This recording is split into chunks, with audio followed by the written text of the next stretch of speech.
4 reasons why Shaquille O'Neal might not be human at all. First, his body proportions make no sense. He's 7'1", around 400 pounds, but his calves look almost normal. That kind of build doesn't match most humans. In the animal world, the closest comparison is a silverback gorilla. One time at a zoo, normally calm gorillas saw Shaq and immediately stood up screaming at him. The zookeepers froze. They joked the gorillas probably thought Shaq was there to steal their females. Shaq laughed, then roared back at them. The gorillas went silent instantly, so quiet you could hear a heartbeat. Second, his strength is completely ridiculous. Shaq didn't do layups. He only dunked. Over his career, he shattered 10 backboards. The NBA had to reinforce the rims and even change the rules. They brought back zone defense and enforced the 3-second violation. Teams even invented the hack-a-Shaq strategy just to stop this monster from owning the paint. Third, his knees feel indestructible. Most centers would be injured after that many dunks. Shaq threw down over 4,000 dunks and his knees look brand new. He played 19 seasons in the league. Anyone else would have retired years earlier. Only titanium-level knees could survive that kind of punishment. Worth over $90 million.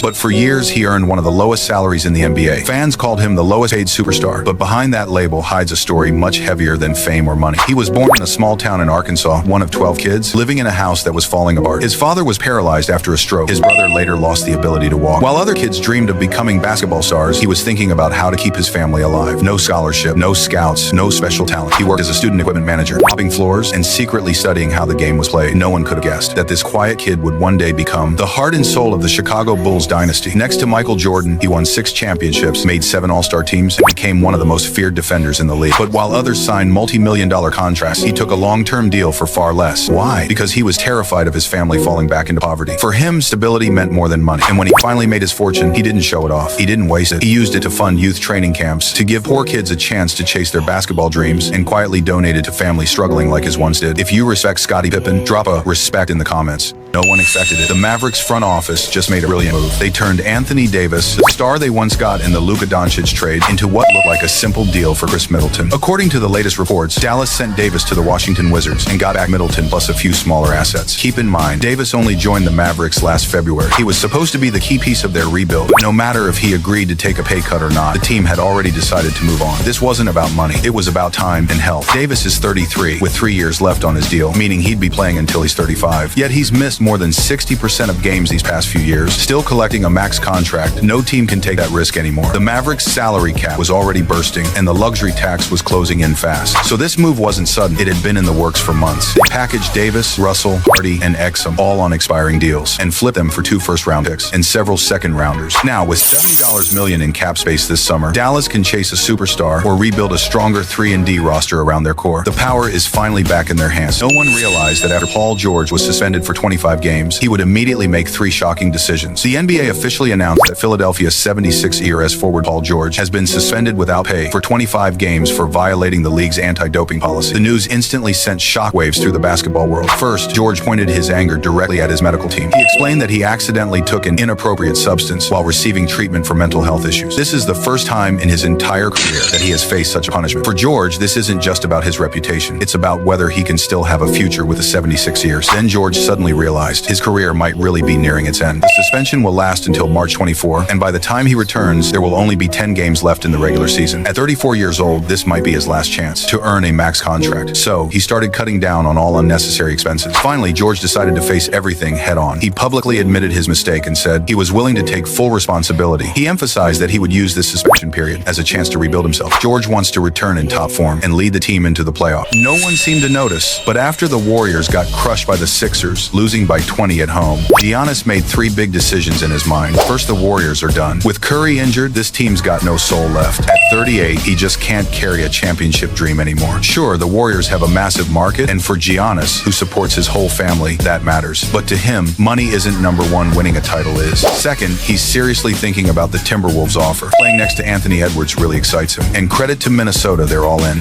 even willing to put Reed and Randall on the table. But there's one problem, the cold. That place feels just like Milwaukee, both in weather and in market, icy and quiet. Third, Giannis still wants to go back east. The West is just too stacked. Almost every top 6 team is a title contender. Breaking through there, nearly impossible. In the East, it's a different story. The path to the finals is way smoother. He's 31 now. Every season counts, every game matters. Between chasing comfort and chasing a ring, where will Giannis go next? Maybe we'll find out soon.